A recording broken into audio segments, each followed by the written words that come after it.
एक राजा था जिसका नाम रामधन था। उनके जीवन में सभी सुख थे। राज्य का कामकाज भी ऐशो आराम से चल रहे था।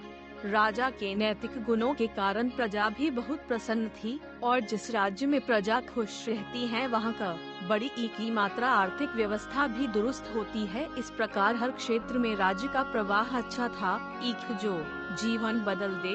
इतने सुखों के बाद भी राजा दुखी था क्योंकि उसकी कोई संतान नहीं थी। यह गम राजा को अंदर ही अंदर सताता रहता था। प्रजा को भी इस बात का बहुत दुख था। वर्षों के बाद राजा की यह मुराद पूरी हुई और उसे एक पुत्र की प्राप्ति हुई। पूरे नगर में कई दिनों तक जश्न मना। नागरिकों को राजमहल में दावत दी गई। राजा की इस खुशी में प्रजा भी झूम रही थी। समय बीतता जा रहा था। राजकुमार का नाम नंदन सिंह रखा गया। पूजा पाठ एवं इंतजार के बाद राजा को संतान प्राप्त हुई थी, इसलिए उसे बड़े लाड़ प्यार से रखा जाता था। लेकिन अति किसी बात की अच्छी नहीं होती। अधिक लाड़ ने नंदन सिंह को बहुत बिगाड़ दिया था। बचपन में तो नंदन की सभी बातें दिल को लुभाती थी, पर बड़े होते होते यही बातें बदतमीजी लगने लगती हैं।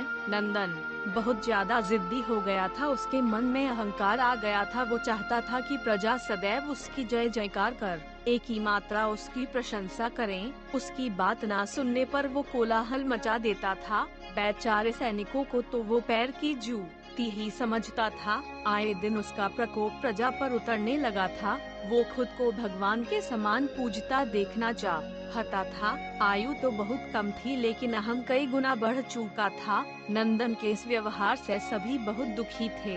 प्रजा आए दिन दरबार में नंदन की शिकायत लेकर आती थी, जिसके कारण राजा का सिर लज्जा से झुक जाता था। यह एक गंभीर विषय बन चुका था। एक दिन राजा ने सभी खास दरबारियों एवं मंत्रियों की सभा बुलवाई और उनसे अपने दिल की बात कही कि वे राजकुमार के इस व्यवहार से अत्यंत दुखी हैं। राजकुमार इस राज्य का भविष्य है। अगर उनका व्यवहार यही रहा तो राज्य की खुशहाली चंद दिनों में ही जात बड़ी की मात्रा रहेगी। दरबारी राजा को सांत्वना देते हैं और कहते हैं कि आप हिम्मत रखें वरना प्रजा निसहाय हो जाएगी। मंत्री ने सुझाव दिया कि राजकुमार को एक उचित मार्गदर्शन एवं सामान्य जीवन के अनुभव की जरूरत है। आप उन्हें गुरु राधा गुप्त के आश्रम भेज दीजिए। सुना है वहाँ से जानवर भी इंसान बनकर निकलता है। यह बात राजा को पसंद आई और उसने नंदन को गुरुजी के आश्रम भेजा।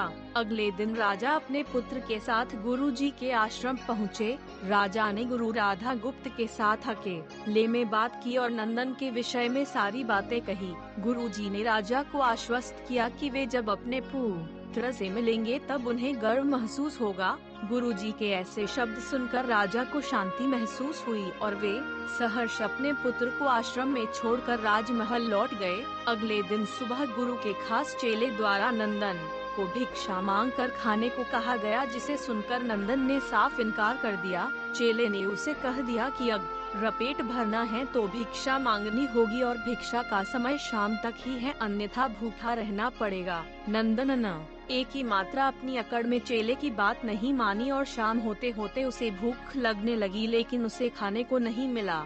दूसरे दिन उसने भिक्षा मांगना शुरू किया। शुरुआत में उसके बोल के कारण उसे कोई भिक्षा नहीं देता था, लेकिन गुरुकुल में सभी के साथ बैठने पर उसे आधा पेट भोजन मिल जाता था। धीरे धीरे उसे मीठे बोल का महत्व समझ आने लगा और करीब 1 महीने बाद नंदन को भर पेट भोजन मिला, जिसके बाद उसके व्यवहार में बहुत से परिवर्तन आए। इसी तरह गुरुकुल के सभी नियमों ने राजकुमार में बहुत से परिवर्तन किए, जिसे राधा गुप्त जी भी समझ रहे थे। एक दिन राधा गुप्त जी ने नंदन को अपने साथ सुबह सवेरे सैर पर चलने कहा। दोनों सैर पर निकल गए। रास्ते भर बहुत बातें की। गुरुजी ने नंदन से कहा कि तुम बहुत बुद्धिमान हो और तुम में बहुत अधिक ऊर्जा है, जिसका तुम्हें सही दिशा में उपयोग करना आना चाहिए। दोनों चलते चलते एक सुंदर बाग में पहुंच गए, जहां बहुत सुंदर सुंदर फूल थे जिनसे बाग महक रहा था। गुरुजी ने नंदन को बाग से पूजा के लिए गुलाब के फूल तोड़ने कहा। नंदन झट से सुंदर गुलाब तोड़ लाया और अपने गुरु के सामने रख दिए। अब गुरु जी ने उसे नीम के पत्ते तोड़कर लाने कहा। नंदन वो भी ले आया। अब गुरु जी ने उसे एक गुलाब सूंघने दिया और कहा, बताओ कैसा लगता है। नंदन ने गुलाब सूंघा और गुलाब की बहुत तारीफ की। फिर गुरु जी उसे नीम के पत्ते चखकर उसके बारे में कहने को कहा। जैसे ही नंदन ने नीम के पत्ते खाए उसका मुंह कड़वा हो गया और उसने उसकी बहुत निंदा की और जतर कतर पीने का पानी ढूंढने लगा। नंदन की यह दशा देख गुरु जी मुस्कुरा रहे थे। पानी पीने के बाद नंदन को राहत मिली। फिर उसने गुरु जी से हंसने का कारण पूछा। तब गुरु जी ने उससे कहा कि जब तुमने गुलाब का फूल सूंघा तो तुम्हें उसकी खुशबू बहुत अच्छी लगी और तुमने उसकी तारीफ की, लेकिन जब तुमने नीम की पत्तियां खाई तो तुम्हें वो कड़वी लगी और तुमने उसे थूक दिया और उसकी निंदा भी की। गुरुजी से नंदन को समझाया, जिस प्रकार तुम्हें जो अच्छा लगता है तुम उसकी तारीफ करते हो, उसी प्रकार प्रजा भी जिसमें गुण होते हैं उसकी प्रशंसा करती है। अगर तुम उनके साथ दुर्व्यवहार करोगे और उनसे प्रशंसा आकार की उम्मीद करोगे तो वे यह कभी दिल से नहीं कर पाएंगे। इस प्रकार जहाँ गुण होते हैं वहाँ प्रशंसा बड़ी ई की मात्रा है।